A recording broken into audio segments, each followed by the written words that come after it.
Muli tayo magbabalik at hawak ng mikropono bilang isang event host. Mabuhay mga kaamats, ako ito si Eds and welcome sa panibagong It's Storya!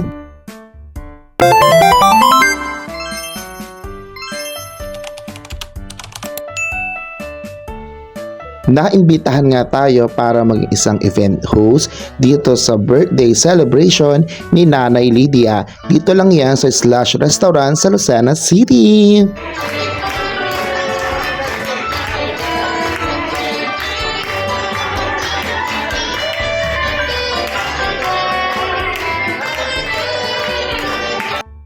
Alam nyo ba mga kaamats na ang event na ito ang unang appearance ko sa isang event matapos ko maaksidente 4 na buwan ang nakakaraan. Hindi ko lubos akalain na makakabalik ulit ako sa ganitong platform para mag-handle at mag-host ng isang event.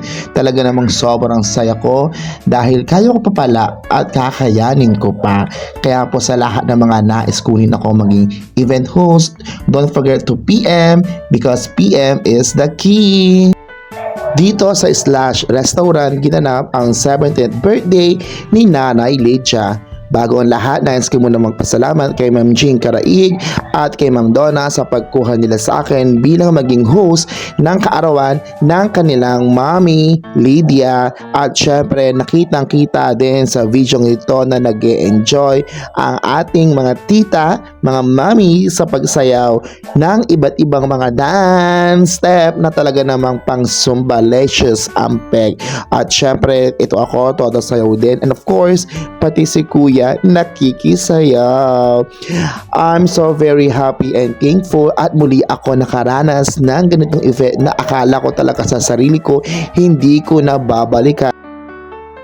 Salamat po sa lalo na nagpapasalamat po ako sa aking kapatid, sa aking Milan, sa aming Hanggang dito na lang muna ang aking Storya and don't forget to like, share, and subscribe. Muli ako ito si Eds, ang inyong kaamats na laging may topak. Ganun.